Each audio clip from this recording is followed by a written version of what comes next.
গতকাল ভারতের অপারেশন সিন্দুর সাফ হয়েছে পাকিস্তানের একাধিক জঙ্গি ঘাট, আর তারপরেই আজ সকাল থেকে মেদিনীপুর শহর জুড়ে উচ্ছ্বাস বিজেপি কর্মী সমর্থকদের। বুধবার দিনভর বাজনা সহকারে আবির খেলে এবং পথ চলতি সাধারণ মানুষকে মিষ্টি মুখ করিয়ে উল্লাসে মাতলেন বিজেপি কর্মী সমর্থকরা। তাদের দাবি, ভারতীয় সেনারা পাকিস্তানের জঙ্গিদের যোগ্য জবাব দিয়েছে। এটা শুধুমাত্র শুরু, পরে আরও অনেক কিছু দেখতে পাবে। ভারতের মানুষদের মারার প্রতিফলন এবার বুঝুক পাকিস্তান। ভারতবাসীর হিসাবে আমরা গর্বিত, আনন্দিত। সমস্ত ভারতবাসী আজকে খুশি।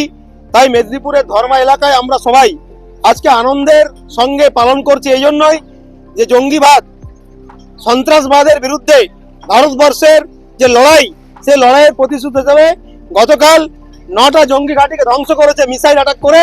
আজকে 56 ইঞ্চি দেখিয়ে দিয়েছে, মোদিজি দেখিয়ে দিয়েছেন ভারতবর্ষে এই ক্ষমতা। তাই আজকে অপারেশন সিন্দুর সাকসেস হয়েছে। হাতে সিঁদুর, আবির নিয়ে আমরা মিষ্টি নিয়ে আজকে আনন্দ করছি। আমরা বলতে চাই সন্ত্রাসবাদ নিপাত যাক। আমরা বলতে চাই ভারতবর্ষ আবার পাকিস্তানের মধ্যে ঢুকে সমস্ত জঙ্গি সহ পাকিস্তানকে ধ্বংস করুক, আমরা চাই। এই জন্য